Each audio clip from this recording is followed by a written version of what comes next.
My connection to Tantura. My father was the soldier in the unit that conquered the village. This was Yael. Yael is an Israeli woman, a psychologist, and these days she lives in London with her family by choice, but also in a kind of self-imposed exile. What makes her speaking out remarkable isn't just that she came to see the true face of Zionism, a real paradigm shift that turned her world upside down, but that she's the daughter of a man who took part in one of the most horrific massacres in Palestine history. The place that she is going to talk about is Tantura. For me, Tantura is more than just another tragic episode in 1948. It's a window into the behavior of the Israeli army, the so-called most moral army in the world. What a slogan! And this was just days after the State of Israel was created. Up to now, I've only spoken to the other side, listening to the Palestinian perspective. There was my interview in Amman with Faizi al-Yahya, who sadly passed away just a week ago. And then there is Dr. Adnan in Germany. His testimony is so graphic, so harrowing, that I still haven't found the courage to publish it. Both Faizi and Dr. Adnan survived the Israeli attack on Tantura. And because the soldiers treated men and women differently, these testimonies together paint a completer and devastating picture of what actually happened. I also had the privilege of speaking with Professor Ilan Pappé. He's one of those new historians who had access to Israeli State's archive in the 1980s. He's also someone whose academic work on Tantura upended his life, ultimately pushing him to leave Israel for Britain. There's more to say about Tantura. Like the uphill battle an American filmmaker with Palestinian roots has faced trying to get her documentary about it into the world. But that's a story for another day. When you watch this interview now, please remember, for Yael, this is a deeply personal terrain. You will see her pause, reflect, weigh her words carefully, because she is revisiting memories and truth that still burn just beneath the surface. So, no, this isn't an interview for everyone. But if you want to hear a voice from the very heart of Israeli society, a voice wrestling with history, family, and conscience, then stay with us. What Yael shares may well challenge not just what you know about Tantura, but what you think you know about Israel itself. Yael, from Israel, but now in London. How are you? How is it in London? Better than in Israel. Yeah, I'm all right. This is Happy. a very good answer. Now, for the benefit of our viewer, we had a preparation call for this interview, and I sensed a real deep ambivalence for you to participate in this interview. And I absolutely understand it, given your background. So I briefly would like to give the viewer a context how this interview came to be, right? Now, last week and May 3rd, 23rd was the 77th anniversary of the massacre in Tantura. And last Friday, I've published an interview with a survivor of that very same massacre. And in preparation of also I did some other research, and for some reason I came across an article, and I have it open here, which you wrote in 2023, in March 2023. It's called On the Massacre in Tantura. And this is how I found you. So I reached out to the publisher. They were kind enough to connect us, and here we are. So before we touch on the topic of Tantura, maybe you tell us a little bit about yourself. Who are you, Yael? I'm Israeli born, unfortunately, I would say. I moved to London in 2002, and I've been living here happily. I'm happy rescued myself from Israel and gave my children a different chance, which they appreciate a lot too. You said unfortunately. Maybe you can explain. You were born unfortunately in Israel. Maybe you can elaborate. Uh, I'm not very proud to be from Israel and to be linked to that country for all the sins that it made. I feel sorry for the Palestinians who were the victims of the Zionist endeavor. And I don't think what Israel has done and is doing now will make life safe for the Israelis. I think it will end in disaster. You're not the only one. I've spoken with a number of other subject matter experts who say exactly the same. Israel is no longer a safe place for Israelis or Jews. Yeah. So I didn't want to devote my one lifetime to dying there. I mean, life in Israel is very. You have to be ideological. You have to know why you are there, why you are fighting, why you are prepared to sacrifice your children. And I don't agree with this ideology. That makes you also special. And I'm not just polite here. So I had a number of speakers on my channel who are in a similar situation. And I mean this like they were able to jump over their own indoctrination, which is profound in Israel. They jumped out of the worldview that they have been grown up with, right? And in doing so, all of them, without exception, have paid a heavy price. So people or voices like yours are not only rare, but they're also extremely valuable because they are so rare, because they give a different perspective to the people who have not escaped between quotation marks yet. Do you feel exceptional? I know that you feel isolated and alone, and I told you already I can connect you with some people in similar situations, yeah. But do you feel exceptional in that sense that I described? I've always felt lack of belonging. Yeah, and exceptional in day-to-day sense. You want me to go into details?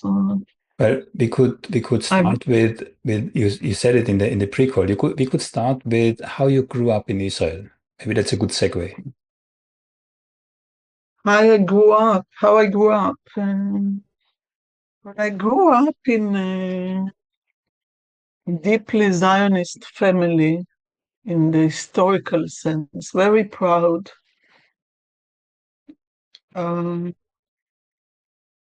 my father felt that his generation of 48 gave the country to everyone. They should be thankful to them. But we were exceptional in the religious sense that we did less than the average secular family. We didn't do holidays.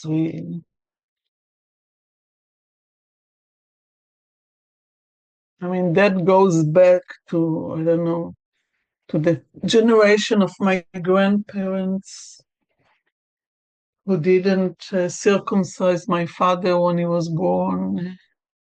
Didn't do bar mitzvah, the very basic things that no family in Israel questions. We were the exception and didn't do it. So that had an impact on my sense of belonging. I mean, it took, as a child, I was sure that we are just like everyone else.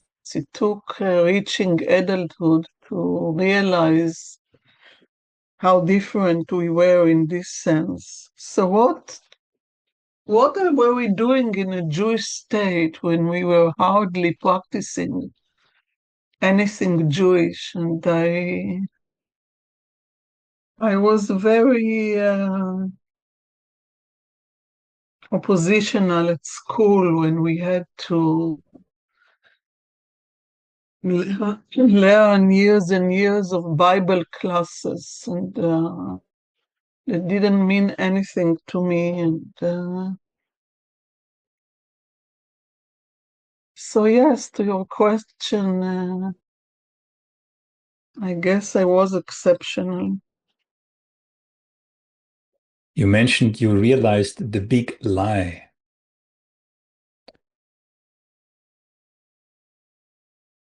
The big lie of the Israeli story.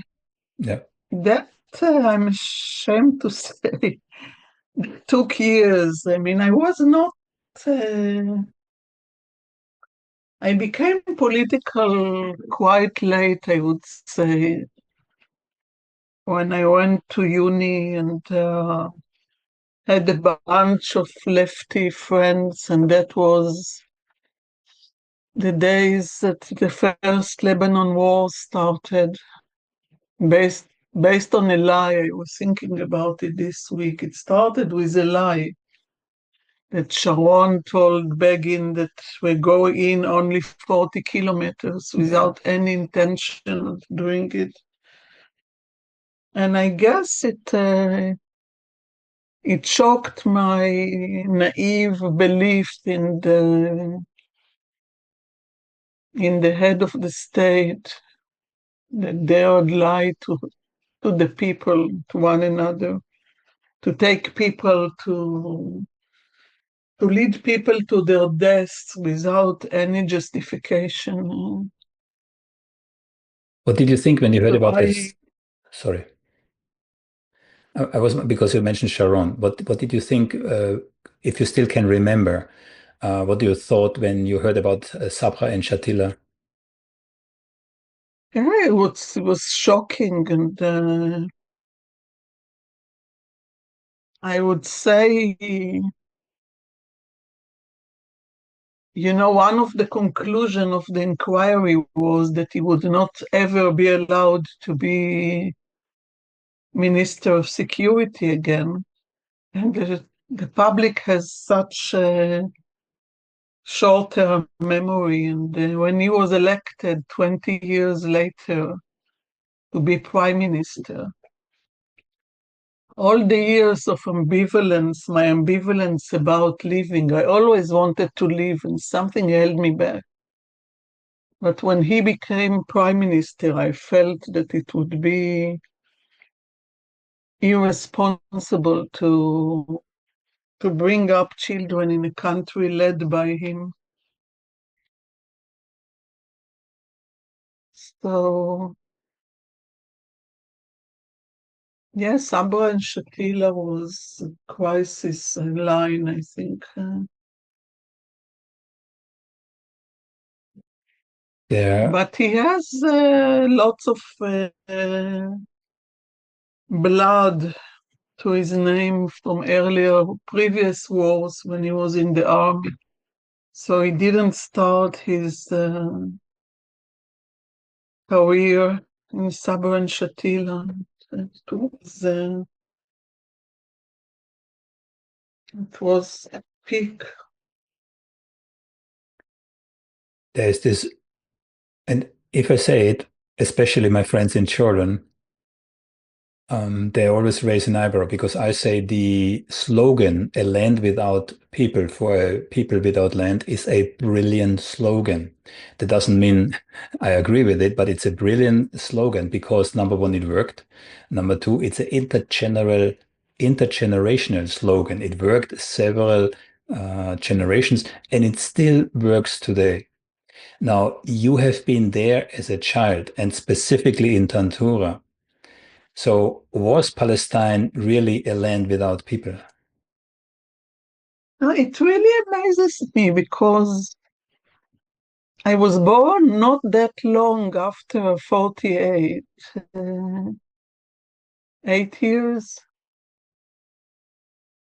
and we were brought up to be blind because there was rumbles of villages everywhere. And we didn't see it. I didn't see that house in Tantura. I didn't ask questions. I accepted what the school said, land without people and desolated, swarms. We saved the land, not just the people. We saved the land from desolation. We, the early Zionists, I mean. You know, the last year we were there, uh, I went to my daughter's school for a ceremony of Memorial Day, the Israeli Memorial Day for the soldiers that were killed in the wars. And the school is on the ground of a village called Abu Kabir. And it was a beautiful spring day, full of blossom. But in the fields, between the flowers, I could see the remains of the houses in ruins of the Abu Kabir village. And then I went home and we lived in Ramat Aviv on the land of Sheikh Munes, if you know. That was the village that was in the area of Tel Aviv University and the adjacent neighborhoods. And I thought as long as people in the ceremony don't notice the broken walls and don't ask themselves, what is it? Then more year after year of the students that stand here in the ceremony will die in wars. It will never end until they notice the truth. But we were brought up to be blind. And you're literally correct here. You were brought up to be blind. And I can qualify this on a scientific level. Yeah? So Professor Nurit Pelet El-Hanan spent her life researching racism in Israeli school books, and she published a number of peer-reviewed articles. It is clear that the Israeli kids after kindergarten basically are being indoctrinated to see the Arabs as, I mean, she uses the example, everything in those books that's Israeli related is presented in color format, like in the cleanliness of a Swiss village. And everything that's presented in regards to the Palestinians are either black and white or brown grayish, some poor Arabs on camels. So this kind of stereotype, if I use the images. But what's important to notice that basically from almost after kindergarten on, the Israeli society, everybody is been indoctrinated. And then we can go a step further. One of my previous guests was Emeritus Rabbi Yaakov Shapiro, and he did a study on how the Israeli army continues this indoctrination and is using religious texts in order to justify what's happening, for example, today in Gaza. Yeah, so there is a continuum of professional and highly sophisticated, and I'm saying this as a behavior analyst. And I forgot to mention, I should have asked you, I mean, you're a psychologist. So we both know that there's a very sophisticated machinery installed, and this was already there prior to the creation of the State of Israel that indoctrinates anyone going through the system in Israel. So in that respect, it's no surprise. But that brings me back to you. That's why it's so remarkable that people like you were able to escape that kind of indoctrination. And this makes your voice so valuable. Yeah, too few in the meantime. So far, I mean. Yeah. How did you escape? If you're at liberty to talk about it, how was it? What, because some of the people I talked to, for example, I had Rich Fora on. He was a former member of IPAC. Yeah, and he later in life, I think between 40 and 50, or between 50 and 60, I'm not sure anymore. He also escaped. Yeah, and I could feel his regret that it didn't happen earlier. Yeah? But some people say it was a gradual process, and by other people said, well, I had this epiphany, that there was this one moment that kind of opened my eyes. How was it with you? I said when Sharon was elected, all Okay. my previous ambivalence was ended, and it was the time of the second Intifada.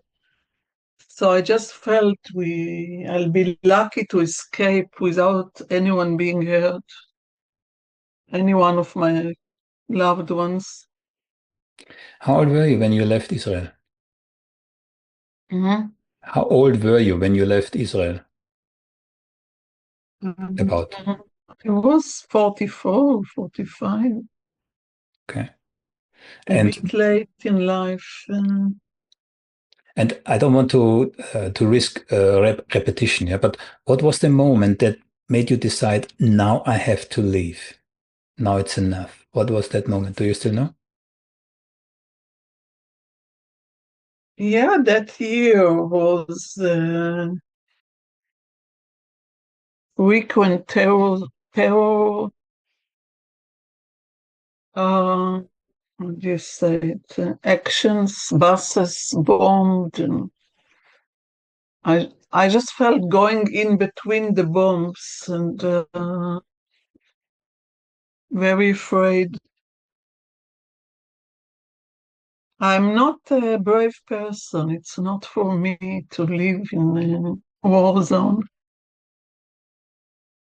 It is a tangible risk. For example, Nurit Peled El-Hanan, that I already spoke about, she lost her 14-year-old daughter to a suicide bomber in Jerusalem.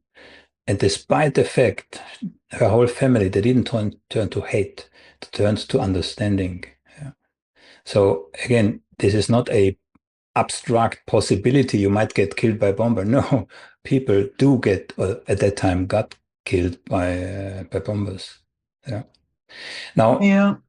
if we turn now to Tantura and to your father, now I'm trying to get a good segue. I said already we had the 77th anniversary of Tantura. I had interviewed a number of people on the subject of Tantura, inclusive Professor Ilan Pappé. I will bring him up again. But you have a special connection. Let's just say, yeah, you have a special connection to the narrative of Tantura. And maybe we start with the movie, no, with the documentary from 2022 from the filmmaker Alan Swartz with the name Tantura. Please.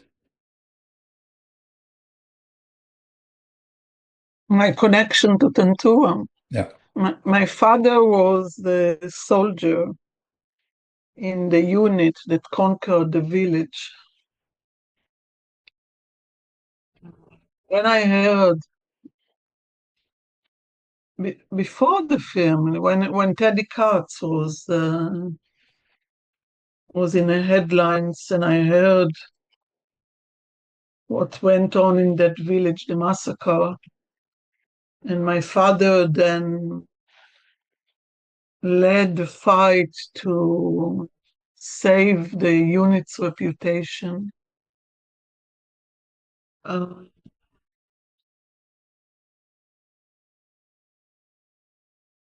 what can I say? I was deeply ashamed of what they did in the fight and of what they did to Teddy, and And the film shows that my father knew about it. And Was that the first time that you realized that your father knew? Was that the first time when you watched this documentary? yeah, it was a kind of evidence that he knew. So for the viewers' benefit, your father was interviewed by Teddy Katz, and I should give a bit more context. So Teddy Katz was a PhD, a master's or PhD student So that's under Ilan Pappé, under Professor Ilan Pappé, I believe, on the Haifa University, and he did research on Tantura. He interviewed like 130, he did about 130 hours of interviews with former Haganah, Irgun, whatever fighters who participated, one of which was your father. And you recognized your father in the documentary Tantura, which used Teddy Katz's material as evidence. Did I encapsulate this correctly? yeah. There was a vignette in the film of recording of the interview with my father. Alongside that, there were interviews with his bunch of friends whose names were familiar to me from the time of their fight against Teddy and against Haifa University. They were all active. Now, at the time of the film, they were all in their 90s. My father was dead at that time. And in their 90s, they decided to become honest and confess that they knew about the massacre when they talked with Teddy. So it was really shocking, and also the judge in the trial that admitted that if she read the interviews, she would have come to different conclusion. How callous of them! How callous of a judge not to read the material and destroy a person's life. I mean, Teddy. It's unbelievable how easy it was for them, and how. So I don't know if my father would admit that he was a liar. I mean, my father was. Part of why it's shocking. It's not only what he did, but he adhered to the self-image of righteous, honest man. He was a person of law. And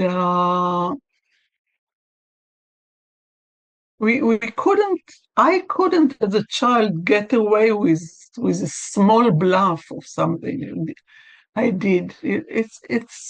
Lying was so forbidden. I just couldn't believe he lied. It was really shocked with the person that I knew as my father.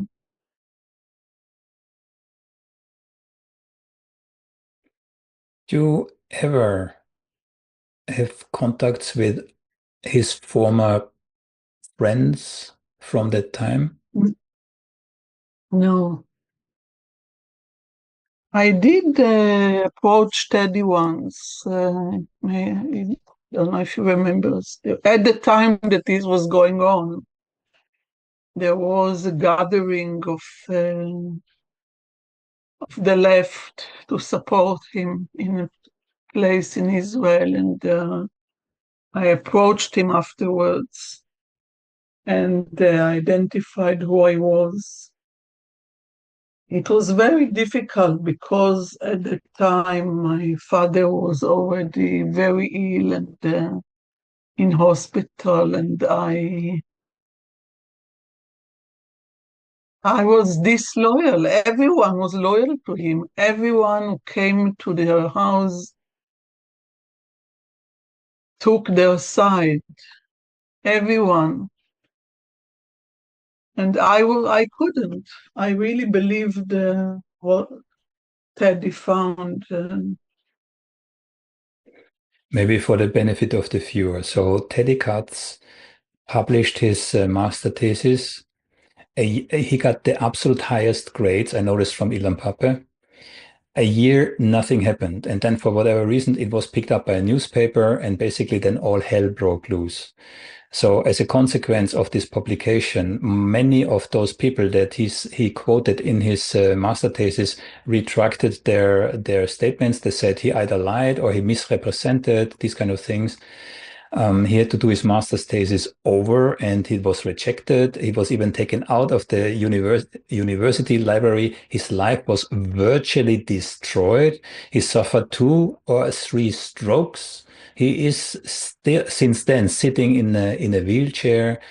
So the viciousness of what happened, and not only to him, but also to Professor Ilan Pappé, we can talk about this later, was extreme. Yeah.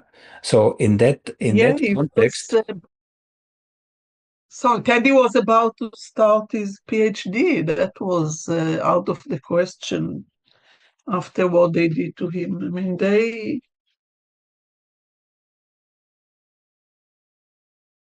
I mean, I don't know what Haifa University have to say for themselves now. It was really a shame how they crawled and gave in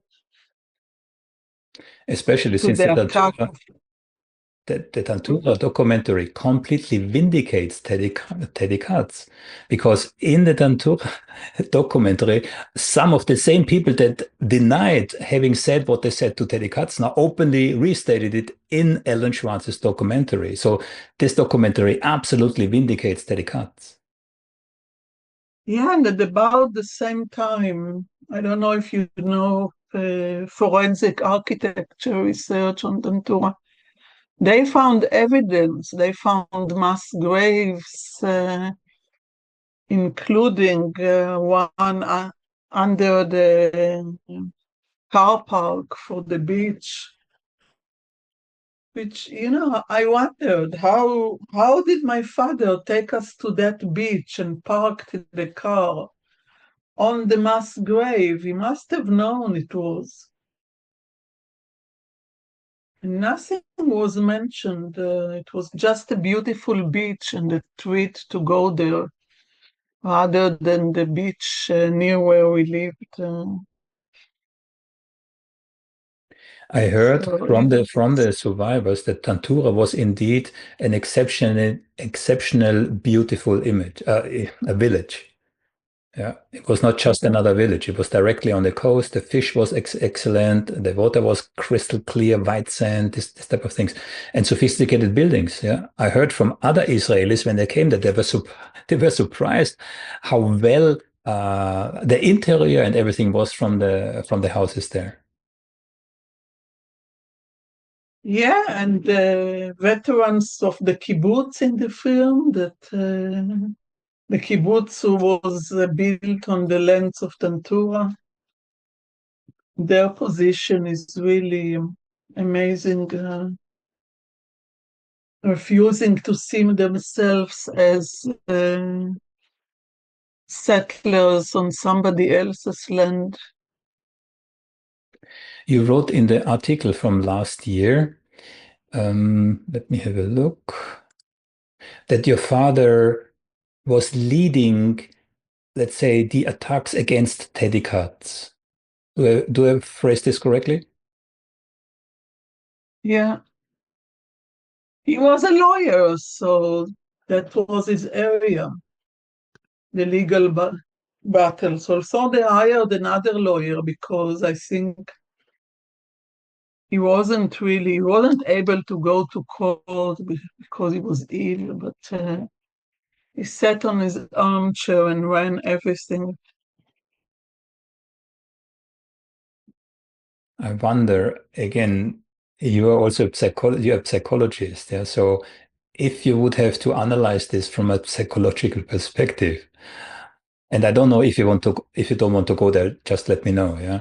But what might have been the psychological reasons for your father, assuming that he was himself in Tantura when it all happened?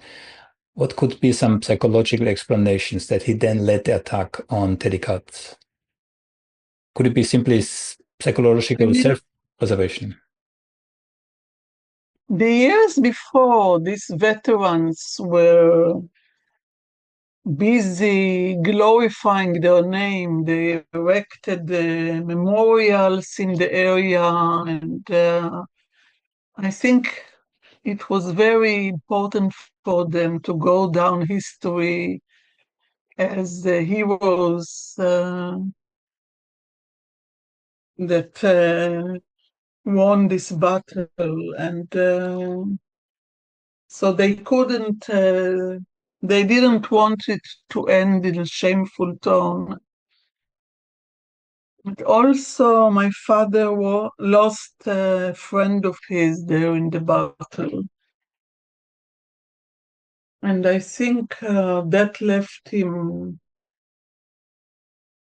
hating Arabs wherever they are. So.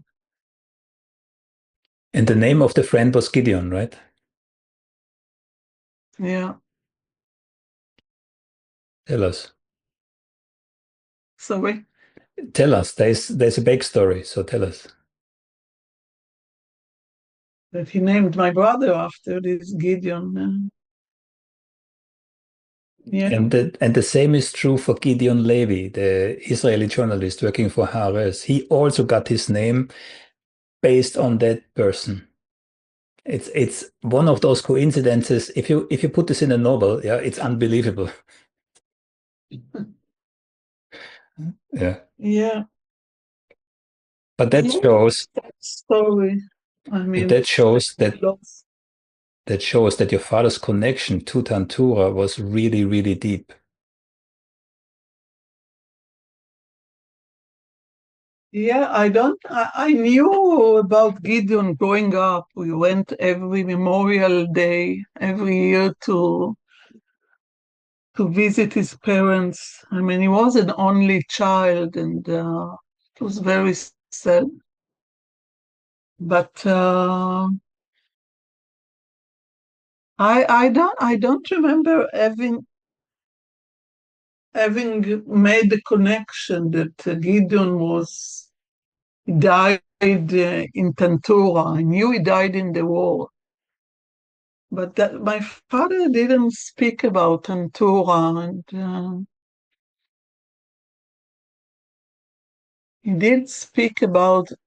He did mention some other village that they conquered in another area, which was not a Palestinian village, it was a Templar village.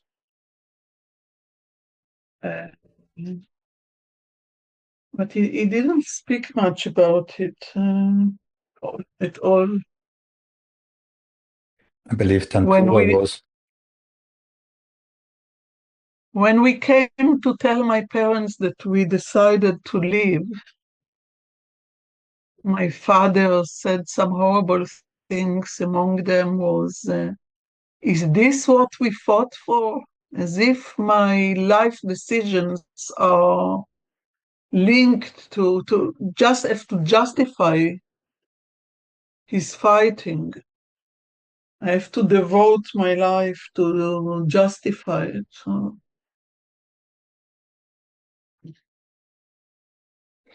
I always wonder.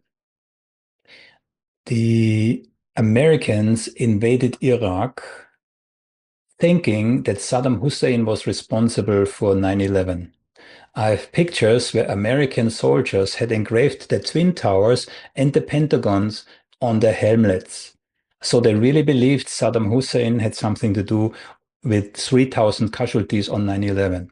I always wondered, some of those soldiers I have later spoken with realized that they were lied to, right?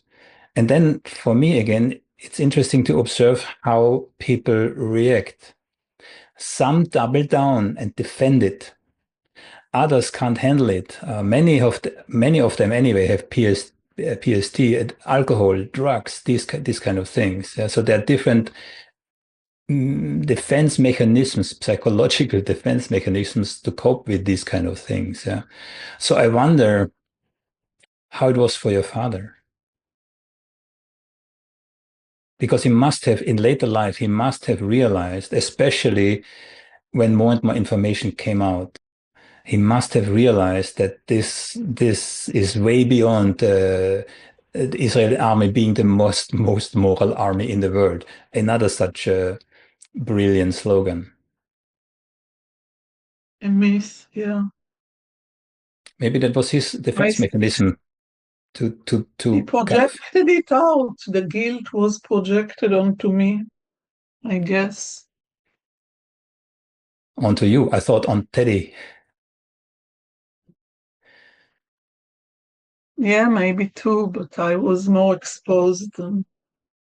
But Teddy paid a heavy price. Out of interest, you published this article last year. It's about a year ago. Were there any backlashes in following this publication? No, I think barely anyone visits that website in Israel. No one contacted me about it. Okay. Yeah. Because I find it's incredibly courageous of you to have taken that step. And without that step, we wouldn't sit here today. Right? Yeah, after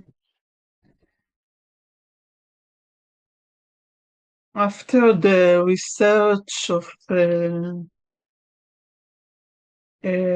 forensic architecture came out, I talked with the director, forensic architecture. The same like you, he thought I had a unique voice of second generation that no one spoke out yet, and he suggested I would write it somewhere, and I was shocked. I mean, I don't like to be in the public eye, so it took me some time to think about it, and until I decided to go ahead and do it. I guess I made sure to find somewhere that is very barely visited, so to lower the risk. I don't think anyone in my family saw it. I would have heard they have big mouths. They wouldn't spare me if they saw it. But I didn't do anything wrong. It was not me. So what do I have to be apologetic about? You told me in our previous discussion that everyone from Ben Gurion, and you're absolutely right, yeah, everyone from Ben Gurion onwards, and I do recall I read letters from Ben Gurion to his son, where he said that he accepts the partition, meaning the two-state solution, only as a means to an end. And the end, of course, is the Greater Israel, the very same Greater Israel which MAP, the Israeli soldiers in Gaza and in the West Bank, have on their uniform, right? So any government from Ben Gurion to Netanyahu, none of them were really interested in a two-state solution. So having been in Israel till about 20 years ago, how was your perception of living together? Well, did you ever have contact with Palestinians? Because Gideon Levy told me, I think he was 40 or so before he had the first time a real contact with a Palestinian. I need to be mindful. I have interviewed a lot of people. I do believe it was Gideon Levy, but I'm not 100% sure. So did you have any contact with Palestinians whilst you were actually living in Israel? Very little. It's two societies that live side by side. Yeah, only I don't know if to talk about it. And I lived in Jerusalem for some years, and when me and my then boyfriend got together and he moved to live with me, we let his flat. And I said, since I knew that Arab students couldn't get flats, people didn't trust them or didn't want anything to do with them, wouldn't let flats to them. So I said I would find the Arabs to let flats to let the flat to. And that's what I did. So that was one connection. But I didn't have any Arab friends, so Yeah, it's they don't difficult. speak Arabic. Yeah, it's difficult for an outsider. I mean, I know a little bit about it now, yeah, but it's difficult for an outsider to imagine just how separated those two societies, if you call it that, actually are. And in very drastic means. I mean, I saw some of those checkpoints where people who have to be at work in Israel, let's say at 9 o'clock or at 8 o'clock, they have to go up at 3 o'clock because there are 4 or 5 hours every single day on this checkpoint, which is like a dog cage. It's caged, Yeah. iron caged from all directions. They are cramped. There are people standing on the cage actually on the inside. It's that cramped. It's just incredible. This is like from a movie from a different planet, so different to what the life that we have here in Europe. It's unimaginable. So when October 7th happened, what were your thoughts?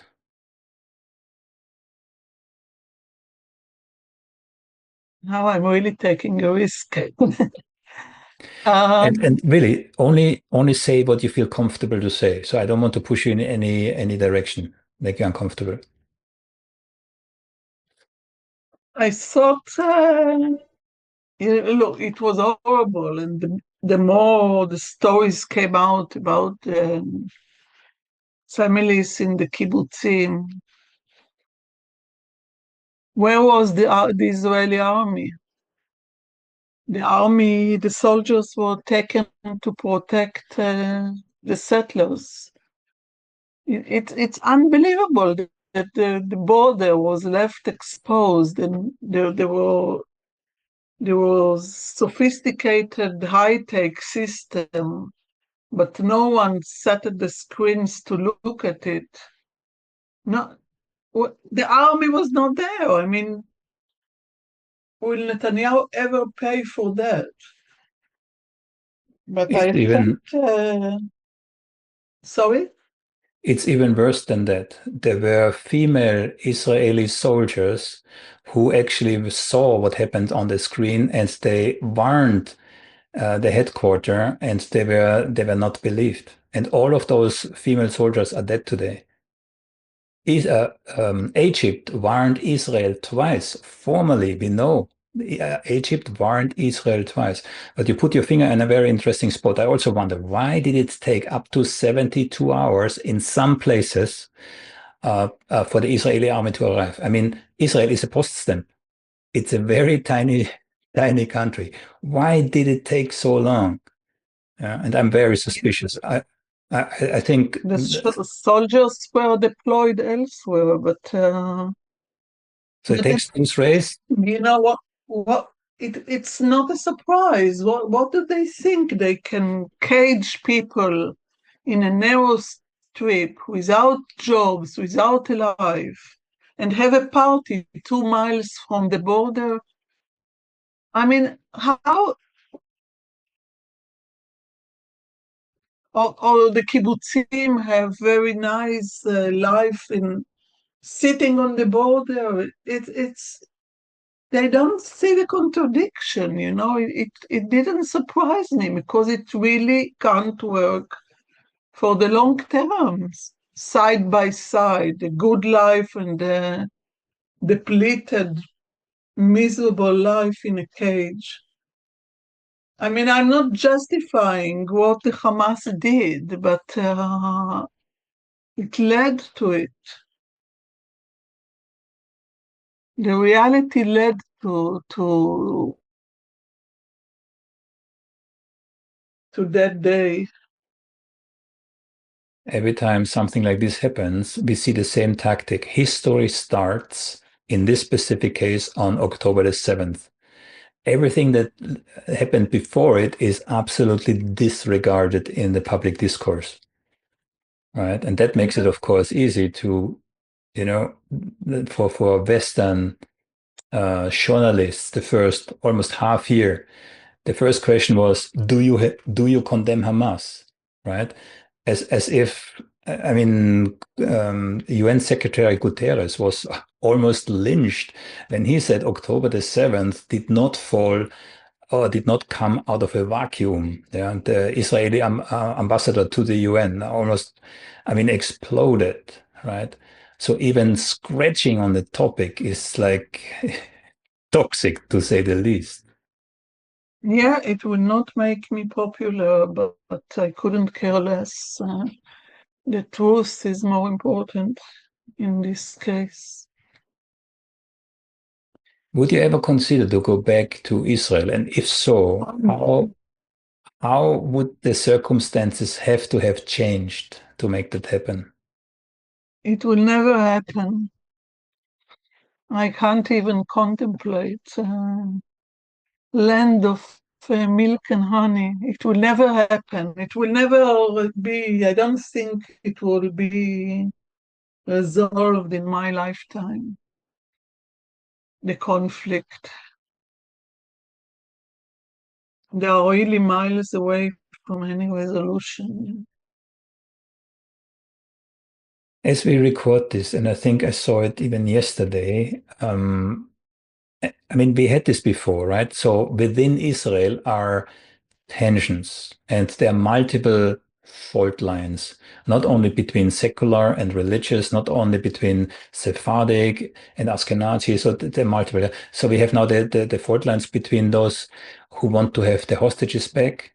Yeah, they're protesting. I think the storm, what did the storm, the parliament or something? There was something happened the last 2 or 3 days. I saw something, yeah. But they are not protesting for or against the Palestinians. They are focusing on getting the hostages back, right? So I've spoken with a couple of other subject matter experts. Could Israel actually implode, right? As far as you can comment. Well, I'm not a prophet, but for a long time I thought it's all leading to civil war between the different sections that really hate each other, I would say. Which, from your point of view, which sections could that be? The right and left mainly, but the left, which equals secular and religious. I mean, the right-wing settlers really led the country to its destruction. The right-wing settlers, and I don't know if you know him, I interviewed Noam Chomsky, and he said something interesting at the end. Well, interesting. He said, they will blow up the world, but who cares? God is on their side. And I found this extremely fitting because it seems to me the right-wing, those like Smotrich and Ben Gvir, right? They would do anything, and even virtually, if it blows up the world, they wouldn't care. That's my impression. Yeah, they are led by God, I guess, in their minds. So, yeah, they are not humane. They are horrible. Today I heard in the news that the government decided on building 20-something new settlements in the West Bank. So nothing stops them. They have the political power. Netanyahu is controlled by them. Nothing will stop them. And they multiply. And By they the multiply. time one of us think whether to have a child, they already have 5 or 6. So their power increases. Yeah. And the ultra-Orthodox also, that right-wingers and setting governments backed up Netanyahu in the right. Some of the ultra-Orthodox, they are actually against Netanyahu. Some of them. Yeah, and I spoke to, I have to see if I remember who that was. And he said the very existence of Israel is blasphemy. Why? Because it was for God, for the Jewish God to create Israel and not for men. So they utterly reject the concept of Zionism. Yeah, there are probably not enough of those. This is one small sect. They are not unified either. They are divided to courts. When I go to pro-Palestinian demonstrations, marches in Israel, in London, sorry, and the group of that anti-Zionist sect, religious, ultra-Orthodox Jews are often present there.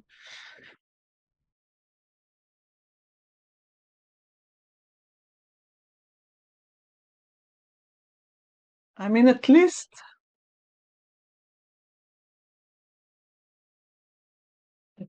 they are principled. They think Messiah should have brought the people of Israel back to the land, not the Zionists. And in Israel, they don't take money from the government, whereas the common Orthodox Jews milk the government and don't give back anything. Not go to the army, not work and pay taxes. So